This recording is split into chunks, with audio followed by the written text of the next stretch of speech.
everybody. Welcome, everyone. Welcome to all. Is this the place where I came from? Do you know who is me? Alam ba ninyo kung sino ako? Never mind, hindi na bale. Ako lang naman ang Pinay na nakalimot na sa buong daigdig. Sa kalimitan ko, nakalimutan ko na tuloy ang mga natutunan kong kaugalian dito sa Pinas tulad ng pagmamano. Kaya ngayon, say hi and hello na lang sa mga old.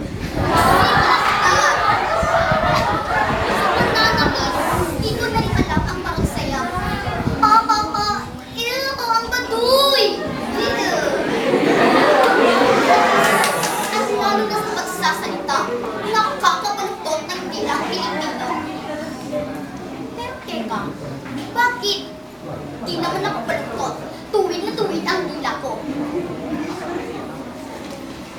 Teka, ang puso ko. May nararamdaman akong kakaiba. Ano ba ito? Nagpapaluhan na yata ako. Kailangan ko na itong isigaw para mabatid na ng lahat. Bakit nakasalamupak kayo? Nang lumakas ang tibok ng puso ko.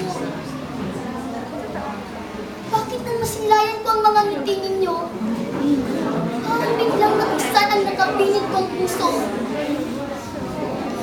Bakit nang marinig ko ang mga awitin ninyo?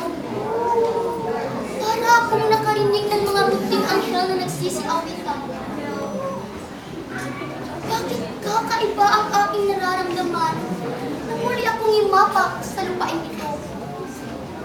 Parang gumaan ang aking pakiramdam. Pari kong nasa kalagitnaan ako ng alipaan na nalilipad-lipad ng mahinahing bagyo ng sariwang hangin na aking naglalakha. My gosh! Ano ba itong ginagawa ko? I hate everyone! I hate everybody! I hate you all! I hate people like me! And I hate you!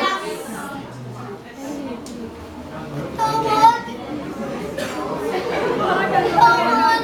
At ninyo ako!